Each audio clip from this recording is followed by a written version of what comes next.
Hey everybody, welcome to part two of the composing series I'm doing for my YouTube channel. And have a little bit of time before I have to get ready for our next recording of Backtracks Aerosmith Revisited with Corey Morissette and John Mariano. So I thought, you know what, while I've got a little bit of time, why don't I run through and start picking some sounds to work on for this composing project. So this will be a shorter video just because I only have a little bit of time, but it's going to progress this a little bit further. And, you know, kind of breaking this up into smaller chapters, at least at this point, will probably be a little bit better viewing experience for you guys. And, you know, if I'm not providing a good viewing experience, what the hell am I doing? So since this is mostly going to be based on the Nada library from Eduardo Terralante, which is in the engine sampler, we're going to work mostly with that. And just as a reminder, I have my little template here for all my notes that I'm going to keep on my other monitor. You guys don't need to watch me type things horribly. You'll get to see that enough in this section. We are starting with MIDI channel 1 in the engine template. And here we are with the very first channel. So we're just going to go through and pick some sounds. Let's see what we have to work with. So we start by clicking this right here. That brings up our list of libraries. We're going to go to the Nada library. As I said earlier, I may be picking things from other libraries to supplement this, but I want the majority of it to come from Nada. And who knows? Who knows what this song is going to be? I haven't even started writing it yet. I don't know how it's going to shape. So it's probably a good idea to start with a pad, something to give us a base or a foundation. So I don't remember off the top of my head what any of these sound like. So let's just play with a couple of these here. Let's check out Infinite Horizons. We'll start with Infinite Horizon 1. And the challenge of sounds like this, you know, when you're using soundscapes is they're not really relevant to anything until you get to know them. They don't have any specific meaning. It's not like cowbell or snare drum where you know exactly what you're going to get when you pull up the patch, or reasonably what you're going to get.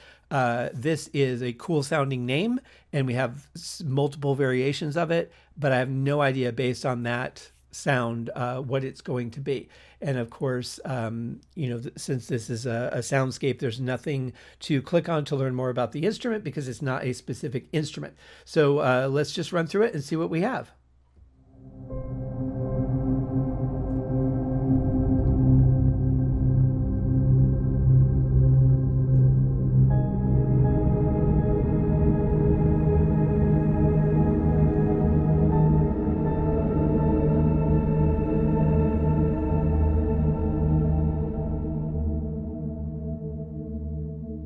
Well, it's got a great long decay on it too. Yeah, I like that. You know, we have the different things here, the different components. We can adjust as we need to, but I think this is a good foundation sound. So we're just going to go ahead and mark it for now. I'm not going to do any composing with it just yet. Going to just go ahead and add all the information to my sheet really quick. The source is Nada, and the path flow. Again, if you haven't seen any other videos, and I can't remember if I mentioned this in the last video or not, but this basically, if you've picked a sound and you're not sure where you found it or what it is or how to get there, you already have the check marks in here, so you know exactly what you've picked. And then it was Infinite Horizons 1. So it was Nada Meditation Paths was the main directory.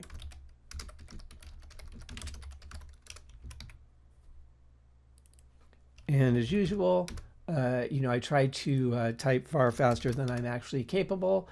So here's basically what that's going to look like in the quick form. So the source is Nada through the engine template. The main directory was meditation pads. Then it was Infinite Horizons. Actually, this is how I should do it. This would be the way I normally do it because there was a subdirectory in there. And then we just stretch that out to make it fit. So we've got everything on the screen and boom.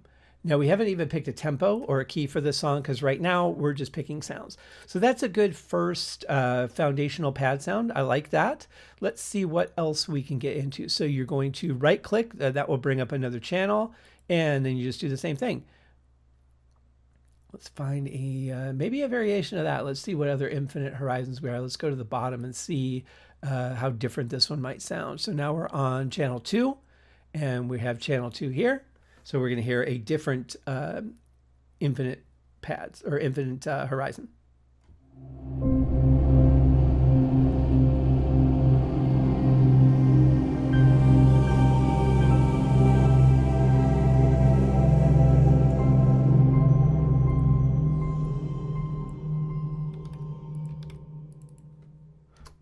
Well, I like that because it's very similar, but it's like a heightened version. So maybe if we're going to continue using that, we could do that for the chorus. So we could just go there, copy that, and then we're just going to change that 1 to a 7.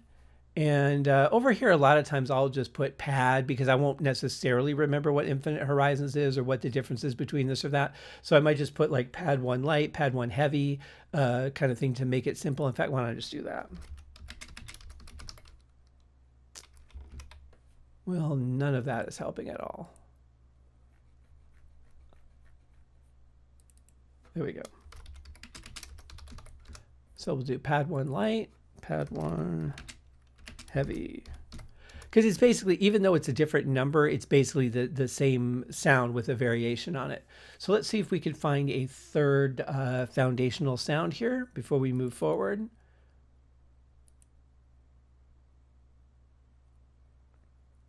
We'll pick something completely different. But now see, when I see a sound like the unknown, that tells me it's probably going to be something more likely a little bit creepy, maybe a little bit darker. But this is mainly a New Age library, so I think anything could probably fit. So let's maybe check out, I don't know, Morning Voices. That sounds fairly harmless, doesn't it? Let's see what that sounds like.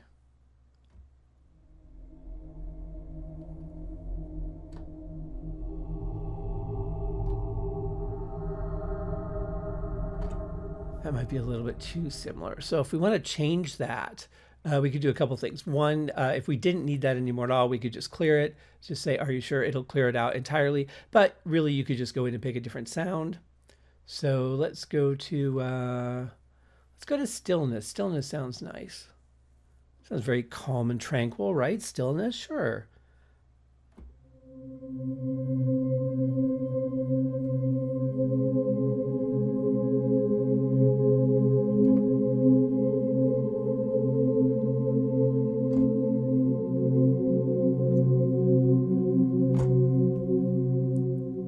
Yeah, I like that.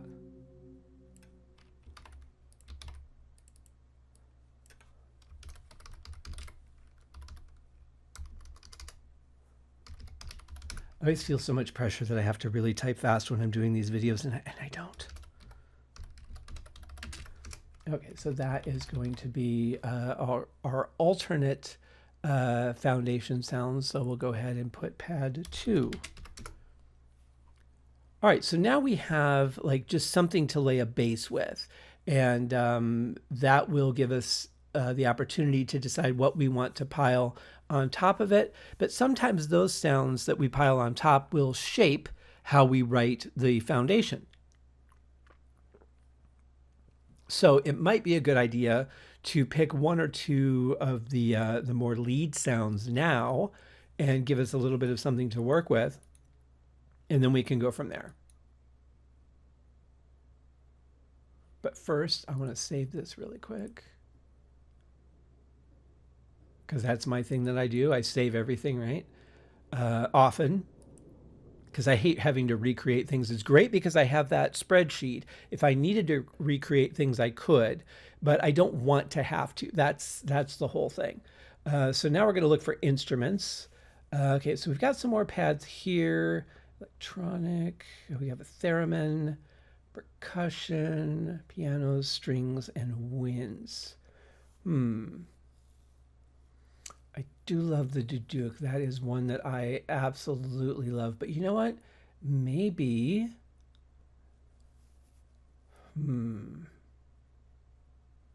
Let's try a bamboo flute. I'm not a huge flute guy, but for this kind of music, a lot of times that works. And You know, also it's Eduardo's libraries are really nicely done to where those frequencies that I hate that pierce my ear, I don't hear them in his libraries. So let's see what this might sound like for a solo instrument. And again, this white section here is where all the notes are going to be. So that gives you an idea what the spectrum, the range is that you have available to you.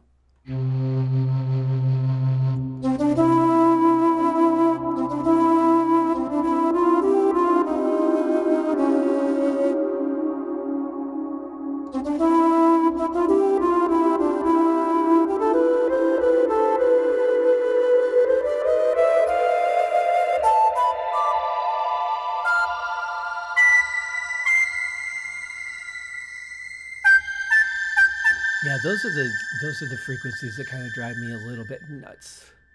So let's see if maybe there's something else to work with. I know we've got a little bit of was it piano or string? I think there was a little piano in there already. Let's try.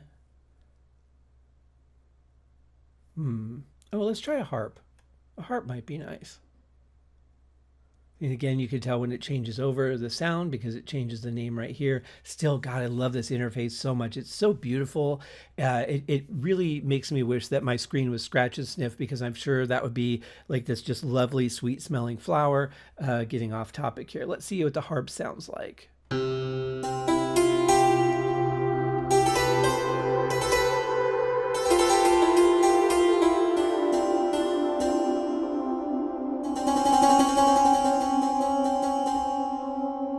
Okay, so it's nice and responsive. It's got that really huge overtone sound to it. Obviously, we have the ability to control that here in this area if we wanted to. For now, I think I'm going to leave it alone. So let's see. We're going to just put harp here. And make sure that our mouse is on the MIDI channel. Otherwise, it won't play properly. And then let's see what our path was here. So I know it's not a... Actually, I can go ahead and drop nada all the way down for engine. I can replace that later if I need to, but that way I don't have to worry about it. I know that was instruments was the main. I don't remember. I got so excited by the sound, I don't remember what the path was. But that's the beautiful thing. You can just go back and check. So nada, instruments, strings, and then Eastern harps. Okay.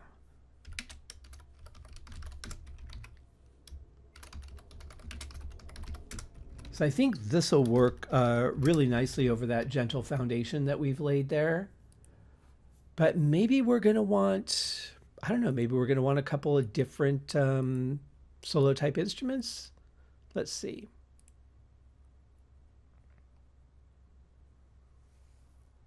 Okay, so we got the strings. Maybe... Yeah, for some reason, just right in the moment, I'm not feeling those woodwinds. Percussion. Oh, we do have a music box. Music box is always nice.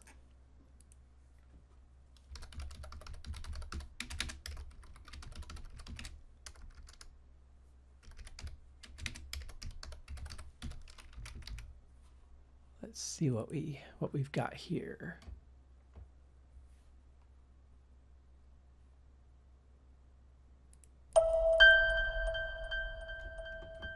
Did I not fix this? I thought I fixed this.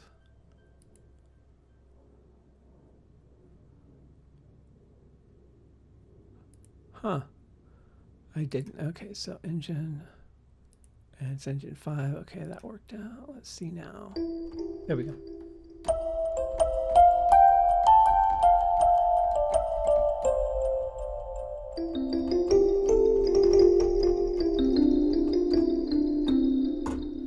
Yeah, that sounds pretty nice. I like that. So let's go ahead and stick that over here.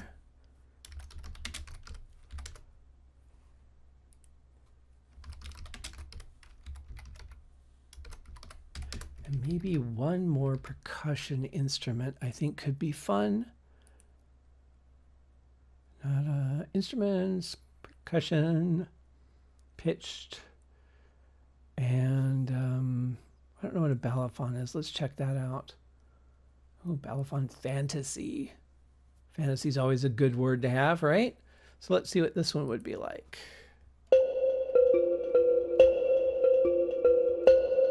Oh, I think I used this in my demo.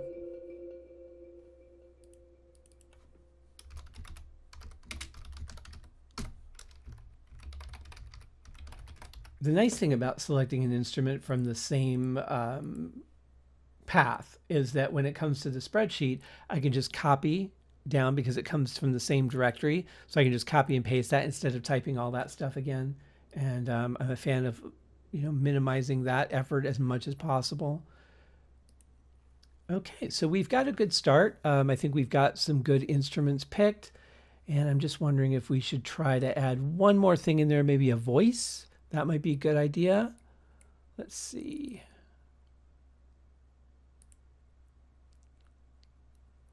And there are some beautiful, just absolutely beautiful voices on here. Oh, maybe some overtone singing would be nice.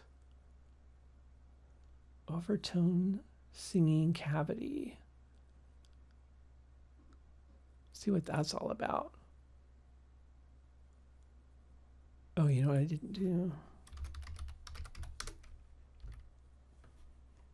Okay, so now we're on 7. It's a limited note range compared to the other instruments, as you can see, but it's a vocalist, so that's not too surprising.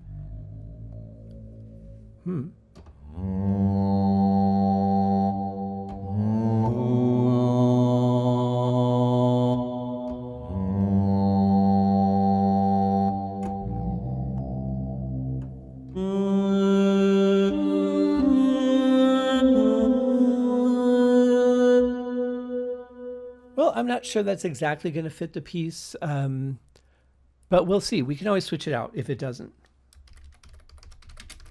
So I'll just put overtone vocals there.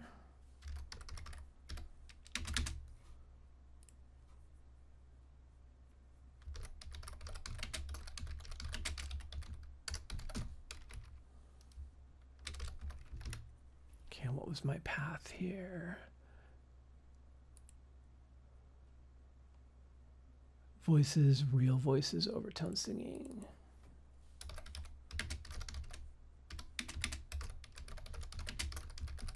I don't know how many other composers do it this way. I don't know of anyone else. I don't think I've ever really talked to anybody about it to know if anyone does this kind of like a track sheet.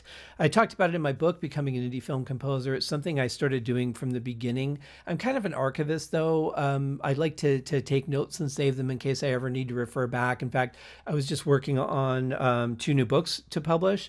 And I started a document that had all the fonts and the sizes and any of the specifics, like the spacing, if it was multiple lines or all that, all in one doc. So that if I ever need to recreate it, I could just do it very, very quickly.